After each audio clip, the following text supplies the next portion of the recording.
اور یہ ایک سازش ہے کہ عمران خان کو نااہل قرار دیا جائے، مائنس عمران خان الیکشن کرائے جائیں۔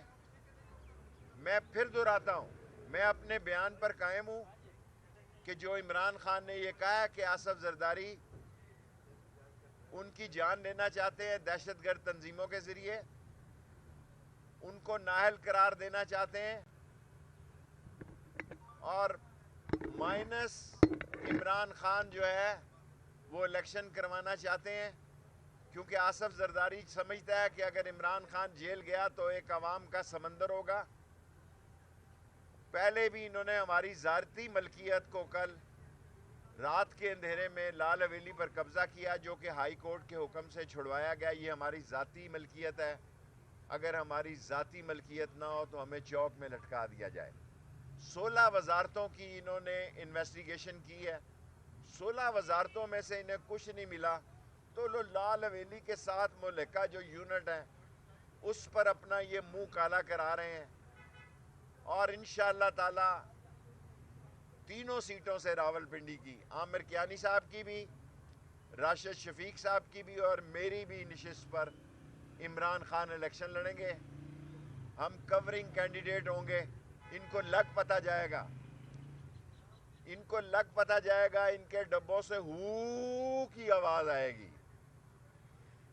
ان کو پولنگ ایجنٹ نہیں ملنے۔ جو سازش کی گئی آج اس ملک کو بحران میں داخل کرنے کی، گھر گھر میں قیامت ہے، گھر گھر میں بات ہے، لوگوں کو جو دفن ہو رہے ہیں، مر رہے ہیں، ان کی قبر کے پیسے نہیں ہیں، اور آئی ایم ایف والے آئے ہوئے ہیں۔ ہمارا مطالبہ ہے کہ آئی ایم ایف کی شرائط کو اوپن کیا جائے۔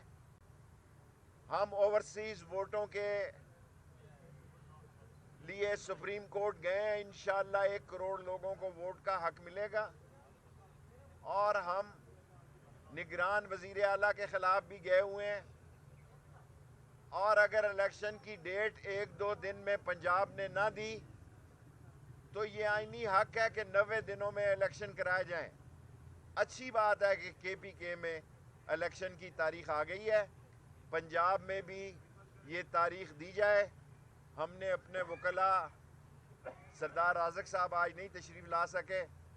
نعیم حیدر صاحب سے اور انتظار حسین صاحب نے اعتراض داخل کیا ہے کہ پولیس ہمیں طلب نہیں کر سکتی، اور نعیم حیدر صاحب جب تھانے میں گئے انہوں نے بیان لینے سے انکاری کر دیا۔ بدماشی کی انتہا ہے،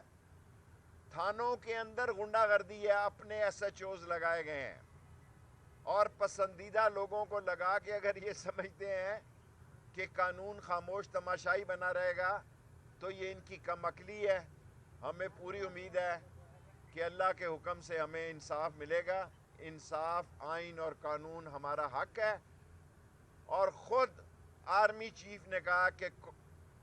معاشی استحکام ہی قومی سلامتی کی ضامن ہے، اور ملک انتہائی خطرناک موڑ پر چلا گیا ہے۔ ملک کو بچانے کا ایک ہی طریقہ ہے کہ الیکشن کروائے جائیں۔ ہمارے جیل میں جانے سے کوئی فرق نہیں پڑتا،